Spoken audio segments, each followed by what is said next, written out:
Hi, I'm Heather Nimi Savage, and I am a composer who has written a blog for many years on topics related to music, art, culture, and faith. This is the first video I am making from one of my blog posts. As you probably know, the recent opening ceremony of the Paris 2024 Olympics resulted in a lot of controversy.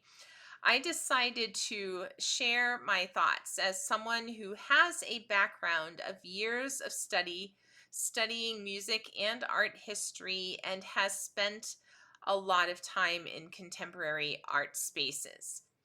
I love the Olympics, but I did miss the opening ceremony this year. I was surprised to wake up the next morning seeing cryptic posts on my Facebook feed criticizing the ceremony. Only later did I find out what the controversy was all about. Many conservative Christians were in an uproar, saying that the scene from the ceremony was mocking the Last Supper by way of a fat woman wearing a halo, drag queens, and a naked man painted blue representing Jesus and the apostles at a table, like in the scene famously depicted by Leonardo da Vinci's Last Supper. So, curiously, I checked YouTube, which allowed me to watch clips enough for me to see what was happening. And it did look a little like the scene was designed after Da Vinci's Last Supper, but I also did not feel mocked. I have been mocked for my faith in the past. I have been called names. I have been accused of having attitudes I don't have. I have had my intelligence questioned because I'm a Christian. And I have observed the Christian faith be ridiculed endlessly online by people I know on social media. The Olympic ceremony was not doing any of that. Mocking is direct. All the Olympic ceremony was doing was making a reference to Da Vinci's Last Supper. And even that is in question, which I'll get to in a little bit. I want to make a clear distinction between Da Vinci's Last Supper, the Last Supper as described in the Gospels, and the Lord's Supper as named by Paul in his epistles. Da Vinci's Last Supper was only about one moment in an entire evening that Jesus spent with his disciples, and was an imagination of what the disciples' faces might have looked like when Jesus said one of them would betray him.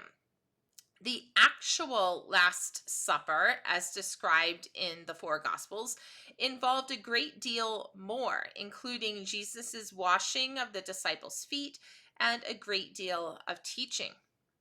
The Lord's Supper, while it does reference back to Jesus' words at the Last Supper regarding his body and blood, is not the same thing. That has to do with the Eucharist or communion. What you call it depends on which extraction of Christianity you identify with.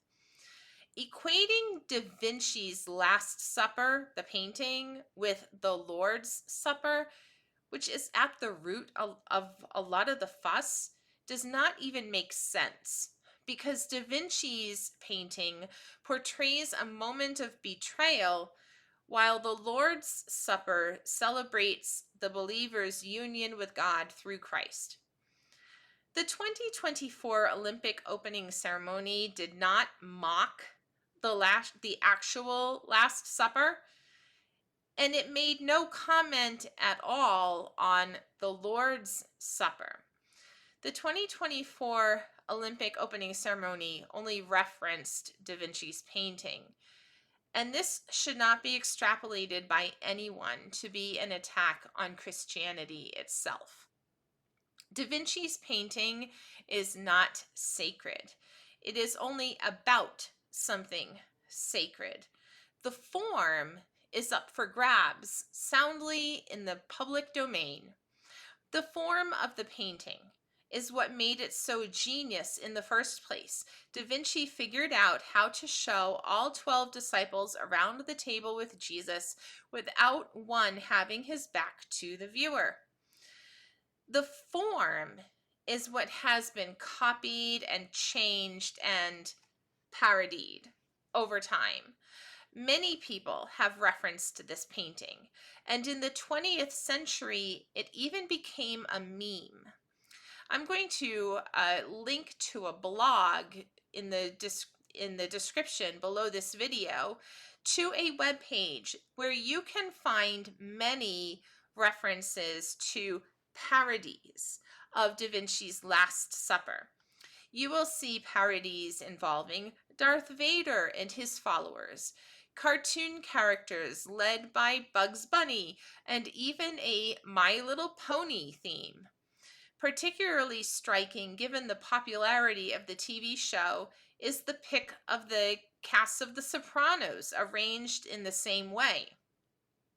What these memes tell us is that Da Vinci's Last Supper has become more about the form than the content.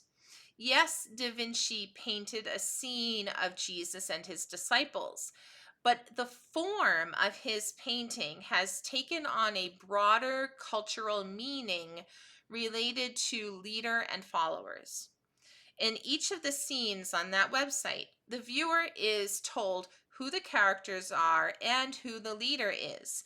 In some instances, that leader might have the role of savior of the group, but in no instance is the leader equated with Jesus or the followers equated with the apostles. Rather, it is simply a visual form that tells us who is in charge. When we understand this form, we see that the Olympic opening ceremony uses Da Vinci's form. It does not mean it mocked the content of Da Vinci's painting. The woman with the halo looked nothing like Jesus, and all of the people standing or dancing around looked nothing like the apostles. Now imagine I write a haiku to express something sarcastic. Now that might be a bad haiku, but it would be unfair for somebody to read that haiku and jump to the conclusion that I am mocking Japanese culture.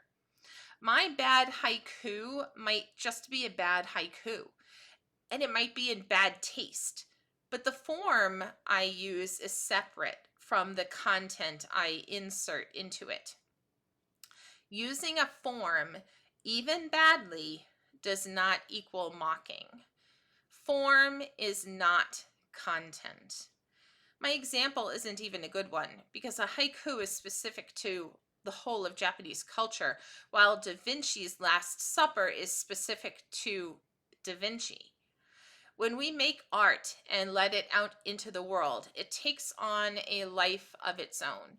We cannot control what happens to it. It can be changed and modified. Parts of it might be utilized for something that upholds the same sentiment as the original, and parts may be twisted into having a new meaning. But again, it does not necessarily equal mocking, because mocking is direct. If someone took Da Vinci's painting and drew horns on Jesus's head or distorted the faces of the apostles that Da Vinci drew, that would be mocking. Using the same form, a straight table with a singular leader figure wearing a halo in the center, surrounded by people in a line on either side, is simply a new take. It's an adaptation of the form, not a commentary on the content. And by the way, Da Vinci did not put a halo on Jesus. Saying that Da Vinci's form can't be used in any other way than the sacred content of the Last Supper is ludicrous. That's like saying that once a sonnet has been used for religious content, no other sonnets can ever be written, especially if they contain irreligious content. In an interview with the Vogue magazine back in May 2024, the director Thomas Jolly made no reference to Da Vinci's Last Supper, but did say that he was referencing the ancient Greeks. His recent remarks reiterate his intent that everyone would find a place at the table, so to speak. Now, I'm going to show you this painting by Jean van Bijlay, I hope I'm saying that correctly, and decide whether the scene from the Paris 2024 Olympic opening ceremony was more like this or more like Da Vinci's Last Supper. Perhaps even Bijlay drew inspiration from Da Vinci, since he lived a few decades later. Rondal Reynoso, who is a Christian artist and scholar, shares even more insights about this controversy in his article, which I will also link to below in the show notes. I do not feel the need to recount them here, but I do encourage you to check out his article. It's excellent. But all of this brings up an even deeper question, which goes beyond the scope of this video. Why are Christians holding up a piece of artwork as a symbol of Christianity? The line of what is sacred versus secular has become disturbingly blurry. While Da Vinci's painting contains religious material, it is not used in worship, it is not an icon, it is not a Christian form. The New Testament says nothing about making or using visual forms for worship, and the Old Testament specifically prohibits making a graven image of God. So why is anyone getting upset about someone copying the form of an artwork which contains an image of Jesus that many could find questionable to begin with? Da Vinci's painting is not Jesus. It is his imagination's idealization of what Jesus and his disciples looked like.